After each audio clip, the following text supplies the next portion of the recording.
இது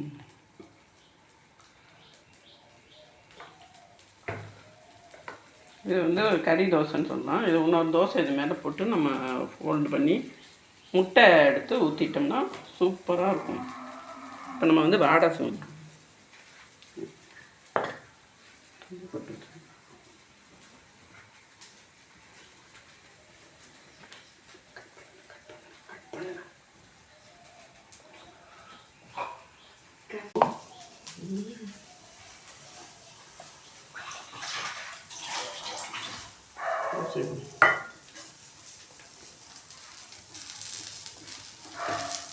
நம்ம அதே மாவில் பழைய சாதம் மிஞ்சதுன்னு போட்டு அதிலே இது பண்ணிட்டோம். இது கறி தோசை செஞ்சுட்டோம். இப்போ வந்து வாடை சேர்க்குறோம்.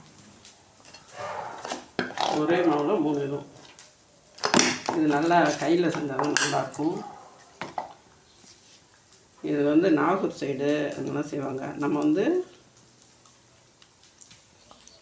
இது கிறிஸ்பியாக செய்கிறதுக்கு ஒரு வகை இருக்குது. இது வேணும்னா பத்தலைன்னா நம்ம வந்து இதில் மாவு போட்டுக்கணும். போட்டு பச்சரிசி மாவு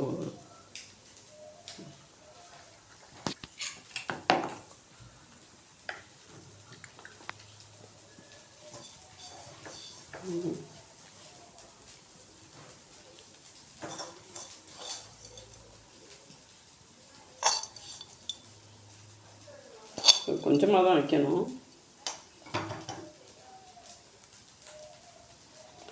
இதில் எடுத்து இப்படி போட்டு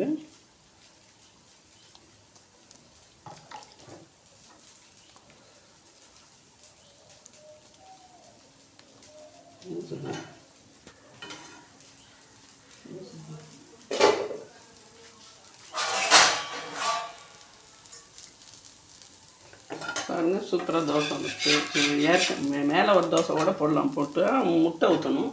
நம்ம இந்த தோசையை இப்படி மடிச்சிடலாம். பாருங்கள் எவ்வளோ நல்லா இருக்கும் பாருங்கள்.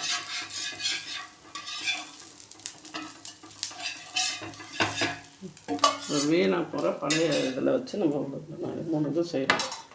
இதை பொரிச்சிட வேண்டியதுதான்.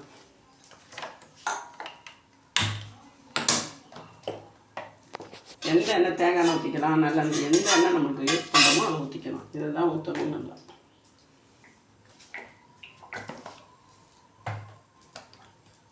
இது ரொம்ப எண்ணெயெல்லாம் பிடிக்காது. வேணா சாஃப்ட்டுக்கு ஒருத்தவங்க இது போட்டுக்குவாங்க.